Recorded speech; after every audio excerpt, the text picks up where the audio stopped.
15 जून 2015 की रात जैसे ही घड़ी ने ठीक 12 बजाए, संपूर्ण जगन्नाथपुरी रहस्यमयी अंधकार में समा गया।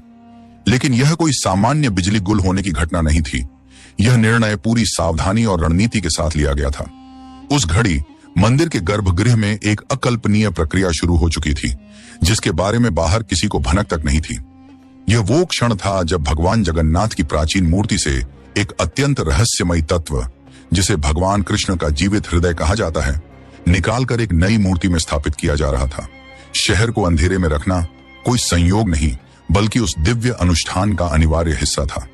यह दृश्य केवल एक व्यक्ति ने देखा था, और जो उसने अनुभव किया वो किसी की भी सोच को झकझोर कर रख दे। लेकिन सबसे चौंकाने वाला प्रश्न यह है कि क्या सचमुच श्री कृष्ण का दिल हजारों वर्षों तक जीवित रह सकता है, या फिर यह किसी प्राचीन तकनीक से बना कोई अलौकिक यंत्र था जो मांसपेशियों का नहीं, किसी अन्य दुनिया की रचना थी। जगन्नाथ मंदिर के नियम इतने कठोर हैं कि यहां तक कि देश के सबसे बड़े नेताओं इंदिरा गांधी, रविंद्रनाथ टैगोर, डॉ. आम्बेडकर और महात्मा गांधी जैसे महान व्यक्तियों तक को इसके भीतर प्रवेश नहीं करने दिया गया। आखिर ऐसी क्या रहस्यमय परंपराएं हैं जो इसे अन्य मंदिरों से बिल्कुल अलग बनाती हैं? और फिर आता है वह ग्रंथ भविष्य मालिका, जो सदियों पहले यह घोषणा करता है कि जिस दिन यह मंदिर जलमग्न होगा, उसी दिन से समूची पृथ्वी विनाश की ओर बढ़ेगी। क्या वह दिन आने वाला है? एक और रहस्य, लगातार 800 वर्षों से इस मंदिर पर हर दिन नया ध्वज फहराया जाता है। लेकिन कहते हैं कि अगर कभी एक भी दिन ऐसा हुआ जब यह ध्वज न बदला जाए, तो मंदिर को 18 वर्षों के लिए बंद कर दिया जाएगा। क्यों है यह नियम? मंदिर में प्रवेश करने के लिए श्रद्धालु 22 सीढ़ियां चढ़ते हैं, लेकिन विशेष रूप से तीसरी सीढ़ी पर कदम रखने की सख्त मनाही है। आखिर इस तीसरी सीढ़ी का राज क्या है? और यही नहीं, ऐसे 15 रहस्य और हैं जो इस मंदिर को केवल एक धार्मिक स्थल नहीं, बल्कि विज्ञान और आध्यात्मिकता के अनकहे संगम के रूप में प्रस्तुत करते हैं। लेकिन आज की यह यात्रा कुछ अलग है, क्योंकि आज हम उन परतों को खोलने जा रहे हैं जिन्हें सदियों से किसी ने छेड़ा नहीं। आज का विषय है वह रहस्य जो भगवान कृष्ण के हृदय से जुड़ा है, वो दिव्य तत्व जिसे केवल ब्रह्म पदार्थ के नाम से जाना जाता है, और जिसे लेकर भविष्यवाणी की गई है, जो अगर सच साबित हुई तो संपूर्ण मानव सभ्यता की जड़ें हिल सकती हैं। साथ ही हम डूबेंगे इतिहास की उन गहराइयों में जहां धर्म और विज्ञान की सीमाएं धुंधली पड़ जाती हैं। भारत के पूर्वी तट पर बसे ओडिशा राज्य का पवित्र शहर पुरी वही स्थान है जहां यह चमत्कारी और रहस्यमय जगन्नाथ मंदिर स्थित है। इसे न केवल 4 धामों में स्थान प्राप्त है, बल्कि यह मंदिर ब्रह्मांड के रहस्यों को अपने भीतर समेटे बैठा है। जगन्नाथ यानी जगत का अधिपति, और यह स्थान बद्रीनाथ, द्वारका और रामेश्वरम के साथ मिलकर चारों दिशाओं को संतुलित करता है।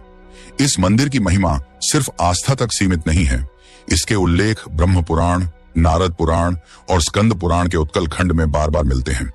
ऐसी मान्यता है कि इस पवित्र स्थान की स्थापना सतयुग की शुरुआत में हुई थी, और इसकी आध्यात्मिक ऊर्जा आज भी भक्तों को अवर्णनीय आकर्षण के साथ अपनी ओर खींचती है। मगर इस संपूर्ण दिव्यता का सबसे चौंकाने वाला पहलू है ब्रह्म पदार्थ, जिसे कई श्रद्धालु भगवान श्री कृष्ण का अमर हृदय मानते हैं। यह कोई साधारण धार्मिक प्रतीक नहीं, बल्कि एक ऐसा रहस्य है जिसने वैज्ञानिकों को भी भ्रमित कर रखा है। क्या यह वास्तव में एक जैविक अंग है, या कोई अत्याधुनिक यंत्र जो समय से परे है? यही प्रश्न हमें खींच लाता है उस बिंदु पर जहां आस्था और तर्क दोनों की सीमाएं टूटने लगती हैं। हर बार जब 12 वर्षों का चक्र पूरा होता है, जगन्नाथ मंदिर एक रहस्यमय और पवित्र परंपरा का साक्षी बनता है, जिसे नवकलेवर कहते हैं।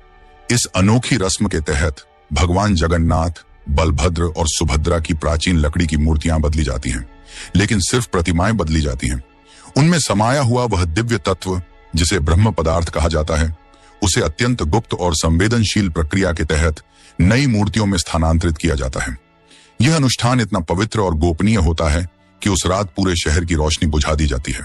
चारों ओर अंधेरा, सन्नाटा और रहस्य छा जाता है।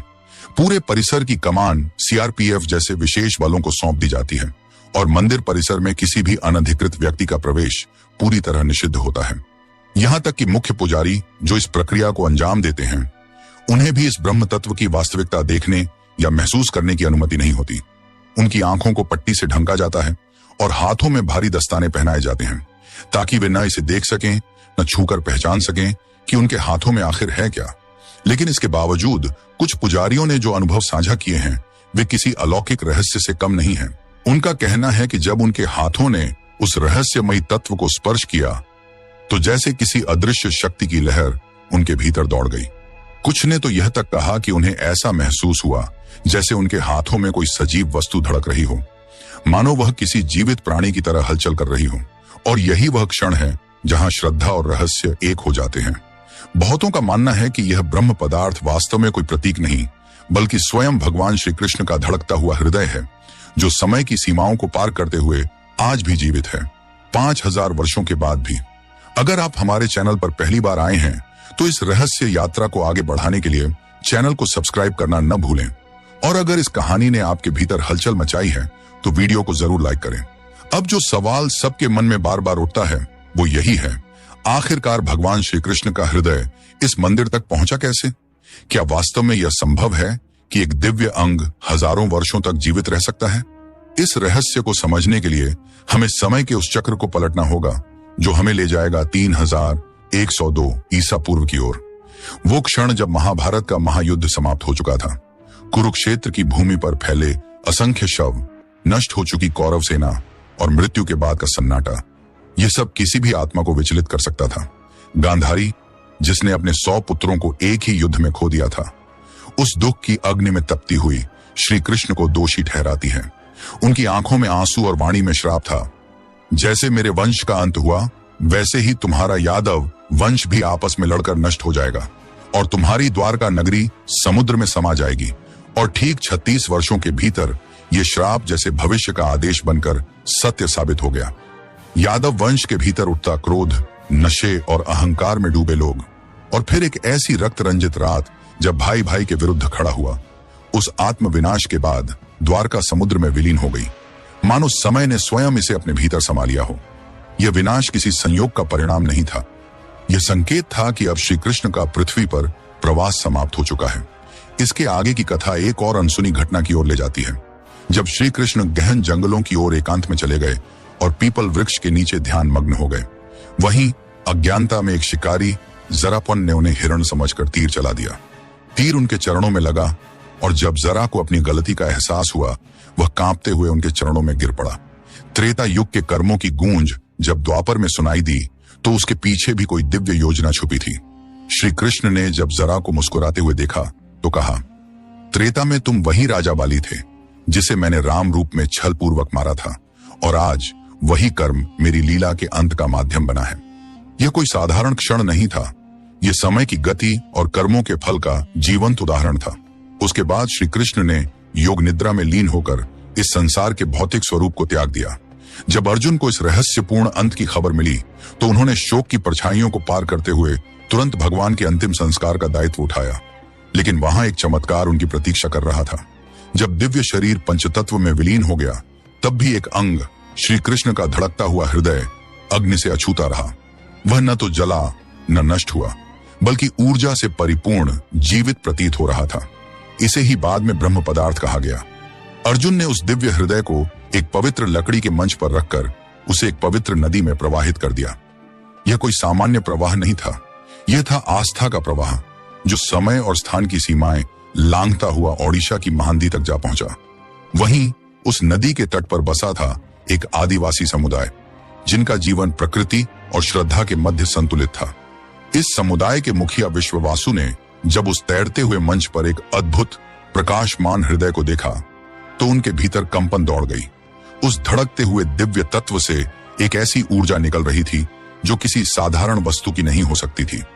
विश्ववासु ने इसे भगवान नील माधव का रूप मानकर उसकी पूजा प्रारंभ कर दी।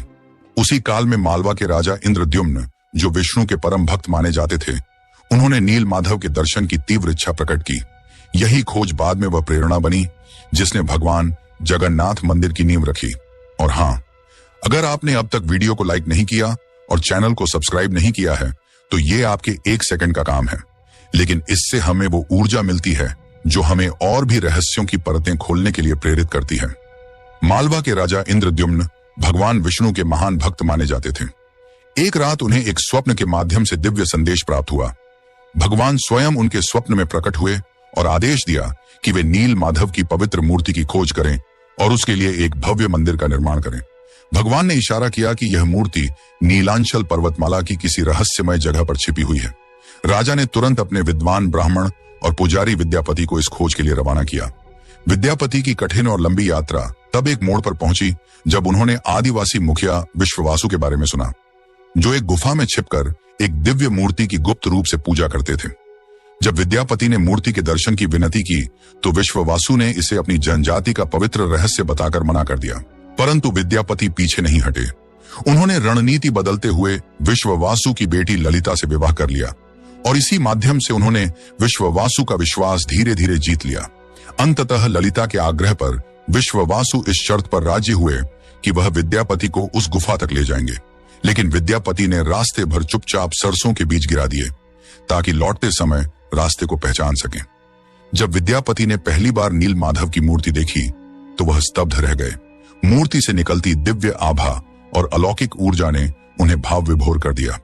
उन्होंने शीघ्रता से राजा इंद्रद्युम्न को इसकी सूचना दी, परंतु जब राजा स्वयं गुफा में पहुंचे, मूर्ति वहां से लुप्त हो चुकी थी। दरअसल विश्ववासु ने मूर्ति को कहीं और छिपा दिया था। उन्हें भय था कि राजा इसे अपने साथ ले जाएंगे। राजा इंद्रद्युम्न इस घटना से अत्यंत दुखी हुए, परंतु उसी रात भगवान विष्णु ने एक बार फिर स्वप्न में प्रकट होकर उन्हें एक नया निर्देश दिया। पुरी के समुद्र तट पर जाओ, वहां एक विशेष नियम का पेड़ बहकर आएगा, उसी से मेरी नई मूर्ति बनाई जाएगी। राजा ने देव आज्ञा का पालन किया। उनके सेवक समुद्र तट पर पहुंचे और उन्हें सचमुच एक विशाल नीम का वृक्ष मिला, जिसकी छाल पर शंख, चक्र, गदा और कमल के चिन्ह उकेरे हुए थे। परंतु यह कोई साधारण लकड़ी नहीं थी। कई कोशिशों के बावजूद वह पेड़ हिलता तक नहीं था, मानो धरती से जुड़ा कोई दिव्य स्तंभ हो। आखिरकार आदिवासी मुखिया विश्ववासु को बुलाया गया। उनकी उपस्थिति में वह पेड़ जैसे अपनी जगह से स्वतः उठ गया। लेकिन इसके बाद एक और उलझन सामने आई। कोई भी मूर्तिकार इस दिव्य लकड़ी से नील माधव की प्रतिमा नहीं बना सका। जब राजकला के सभी कुशल कारीगरों ने उस नियम के पेड़ को तराशने का प्रयास किया तो उनके औजार जैसे निष्प्रभावी हो गए। छेनी और हथौड़े उस लकड़ी पर असर ही नहीं कर पा रहे थे। राजा इंद्रद्युम्न को सूचित किया गया, हे महाराज, यह कोई साधारण काष्ठ नहीं है। इसमें वह शक्ति है जो हमारे सामर्थ्य से परे है। हमें क्षमा करें, हम यह कार्य नहीं कर सकते। निराश राजा एक बार फिर प्रभु की शरण में गए। उन्होंने गहन ध्यान में भगवान विष्णु से प्रार्थना की और एक रात्रि जब सारी दिशाएं शांत थीं, भगवान ने स्वप्न में दर्शन दिए। उन्होंने कहा, हे राजन, देवताओं के दिव्य शिल्पकार विश्वकर्मा की पूजा करो, वही इस कार्य को पूर्ण कर सकते हैं। राजा ने भगवान की आज्ञा का पालन किया। उन्होंने तपस्या की, यज्ञ किया और कुछ ही दिनों में एक वृद्ध पुरुष दरबार में उपस्थित हुआ। उसकी आंखों में चमक थी, पर चेहरा समय से झुका हुआ। उस व्यक्ति ने कहा, राजन, सुना है आप भगवान विष्णु की प्रतिमा बनवाना चाहते हैं। राजा ने आश्चर्य से पूछा, क्या आप यह कार्य कर पाएंगे? वृद्ध ने धीरे से कहा, हाँ, लेकिन मेरी कुछ शर्तें होंगी। उसने कहा, मैं इन मूर्तियों को एक बंद कक्ष में गुप्त रूप से बनाऊंगा। मुझे 21 दिन लगेंगे और इस दौरान कोई भी उस कमरे का द्वार नहीं खोलेगा। यदि किसी ने बीच में हस्तक्षेप किया तो मैं काम अधूरा छोड़ दूंगा। राजा ने शर्तें स्वीकार की। फिर दरवाजे के पीछे एक रहस्यमय यात्रा शुरू हुई। शुरू में अंदर से लकड़ी काटने की आवाजें आती रहीं, आरे की चीख, हथौड़े की धमक, छेनी की थाप। लेकिन जैसे ही 15 दिन बीते, सब कुछ शांत हो गया, बिल्कुल सन्नाटा। राजा की रानी गूंचा चिंतित हो उठी। उन्होंने कहा, हे महाराज, कहीं वह वृद्ध भूख प्यास से ना मर गया हो। हमें दरवाजा खोलना चाहिए। राजा ने मना किया, लेकिन रानी ने जोर दिया और फिर आदेश दिया, दरवाजा खोलो। जैसे ही द्वार खोला गया, पूरा कक्ष सन्न रह गया। वृद्ध कारीगर यानी विश्वकर्मा वहां नहीं थे। वे कहीं लुप्त हो चुके थे। पीछे रह गई थीं केवल 3 अधूरी मूर्तियां, भगवान जगन्नाथ, बलराम और सुभद्रा की। इन मूर्तियों के हाथ और पांव अधूरे थे। राजा इंद्रद्युम्न इस दृश्य से व्यथित हुए, लेकिन जैसे ही वे इन प्रतिमाओं के पास पहुंचे, एक अद्भुत कंपन उनके शरीर में दौड़ गया। उन्हें प्रतीत हुआ जैसे इन अधूरी मूर्तियों में कोई हृदय धड़क रहा हो।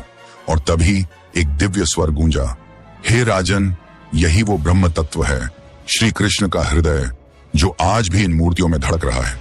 राजा ने इन मूर्तियों को ससम्मान स्थापित किया और आज जगन्नाथपुरी में यही अधूरी मूर्तियां भगवान जगन्नाथ, बलराम और देवी सुभद्रा के रूप में पूजी जाती हैं, धड़कते हृदय के साथ, एक ऐसे रहस्य को जीवित रखती हुई जिसे समय भी मिटा नहीं सका। भगवान जगन्नाथ को केवल एक मूर्ति नहीं बल्कि संपूर्ण ब्रह्मांड में एकमात्र जीवित देवता माना जाता है, जो आज भी अपने भक्तों की प्रार्थनाओं को सुनते हैं और उन्हें फलित करते हैं। लेकिन जो बात इस मंदिर को विश्व भर में अद्वितीय बनाती है वह है उस ब्रह्म पदार्थ का रहस्य, जो हजारों वर्षों से न केवल सुरक्षित है बल्कि धड़कता भी है। अब प्रश्न उठता है, आखिर यह ब्रह्म तत्व है क्या? यह किस प्रकार से अब तक सुरक्षित रह पाया? और इससे भी बड़ा सवाल, विज्ञान इसे किस रूप में देखता है? साक्ष्य और अनुभवों के अनुसार यह तत्व किसी मांसपेशी या रक्त से नहीं बना है। इसे छूने पर न केवल हल्का कंपन महसूस होता है बल्कि इससे एक ऐसी ऊर्जा उत्सर्जित होती है जो अलौकिक लगती है। यह कोई जैविक अंग नहीं लगता बल्कि किसी उच्च तकनीक का संकेत देता है। प्रसिद्ध पुरातत्वविद प्रवीण मोहन इस रहस्य को विज्ञान की दृष्टि से समझाने की कोशिश करते हैं। उनका मानना है कि श्री कृष्ण एक साधारण मानव नहीं थे बल्कि एक सुप्रीम बीइंग थे, जिनके पास ऐसी प्राचीन शक्तियां थीं जिन्हें आज की आधुनिक विज्ञान भी समझ नहीं पाया है। उनकी एक थ्योरी के अनुसार यह ब्रह्म तत्व, जिसे नील माधव का हृदय या कृष्ण का जीवित दिल कहा जाता है, वास्तव में एक आर्क रिएक्टर हो सकता है। ऐसा यंत्र जो अत्यंत उच्च स्तर की ऊर्जा उत्पन्न और संचित कर सकता है। यह न तो समय से बाधित होता है और न ही मृत्यु से। और यही कारण है कि जगन्नाथ मंदिर की मूर्तियां हमेशा लकड़ी से बनती हैं, क्योंकि लकड़ी विद्युत का प्रवाह नहीं करती। यह शायद उस शक्तिशाली ऊर्जा को नियंत्रित करने की एक प्राचीन और सुरक्षित प्रणाली है, जिससे मंदिर की दिव्यता सुरक्षित रहती है और ब्रह्म तत्व सक्रिय। करीब 5 दशक पहले एक रहस्यमय व्यक्ति ने दावा किया था कि उसने उस ब्रह्म पदार्थ को अपनी आंखों से देखा है। उसके अनुसार वह तत्व कोई साधारण वस्तु नहीं था। वह चांदी जैसे चमकदार तरल का उत्सर्जन कर रहा था। वह तरल धीरे धीरे लकड़ी को इस तरह क्षरण करता है कि हर 12 वर्षों में मूर्तियों को बदलना अनिवार्य हो जाता है।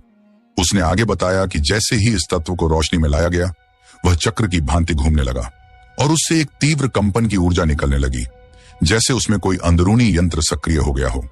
उसका दावा था, यह हृदय अष्ट धातु से बना है, पर यह कोई धातु मात्र नहीं, यह चेतना से जुड़ा कोई दिव्य उपकरण है। और यही कारण है कि जब भी इस ब्रह्म तत्व को नई मूर्ति में स्थानांतरित किया जाता है तो पूरा जगन्नाथपुरी शहर अंधेरे में डूबा दिया जाता है, ताकि यह दिव्य ऊर्जा अनियंत्रित न हो जाए। आज तक यह प्रक्रिया विज्ञान के लिए एक उलझा हुआ रहस्य बनी हुई है और आस्था के लिए एक चमत्कार। यह था भगवान श्री कृष्ण के हृदय यानी ब्रह्म पदार्थ का रहस्य। एक ऐसा रहस्य जिसे विज्ञान की सारी थ्योरीज मिलकर भी पूरी तरह नहीं सुलझा पाई। लेकिन जगन्नाथ मंदिर की परतें यहीं खत्म नहीं होती। इस एक वीडियो में हम इसके सारे रहस्यों को समेट नहीं सकते, इसलिए इसका दूसरा भाग जल्द ही सामने आने वाला है, जहां हम उठाएंगे और भी रहस्य की चादरें। अगले भाग में जानेंगे भविष्य मालिका ग्रंथ की वो भविष्यवाणियां जो आने वाले समय को हिला सकती हैं।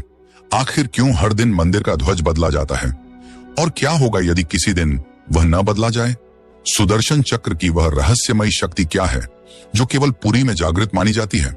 7 बर्तनों में एक साथ पकने वाले भोजन का रहस्य क्या है और वह कैसे हवा की विपरीत दिशा में लहराता ध्वज विज्ञान को चुनौती देता है? और अगर आपके मन में भी कोई सवाल है जो जगन्नाथ मंदिर से जुड़ा है तो उसे नीचे कमेंट करें, हम उसे दूसरे भाग में शामिल करेंगे। तो मित्रों, यह अध्याय आपको कैसा लगा? अपने विचार कमेंट में जरूर बताएं और अगर आपने अब तक चैनल को सब्सक्राइब नहीं किया है तो अभी करें, क्योंकि अगला भाग और भी चौंकाने वाला होने वाला है।